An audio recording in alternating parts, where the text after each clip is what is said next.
Hello and welcome to Daily Tech Tutor. Today you'll learn how to write a board resignation letter.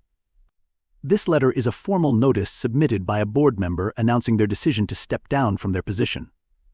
At the top you include the date, followed by your full name, address, email, and phone number. You then address the letter to the board, listing the organization's name and address, and begin with a respectful salutation, "Dear members of the board." After that, write, "I am writing to formally resign from my position as a board member of the organization effective XYZ date.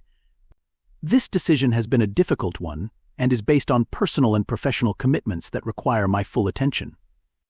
It has been a privilege to serve on the board and contribute to the organization's goals. I remain confident in the board's continued leadership and the mission of the organization. I will support a smooth transition and am available to assist in any way needed during this period. Sincerely, signature, full name." Here's our sample board resignation letter. You'll notice how it clearly states the resignation date, explains the reason in a respectful manner, and maintains a professional tone throughout. And with that, I conclude today's tutorial.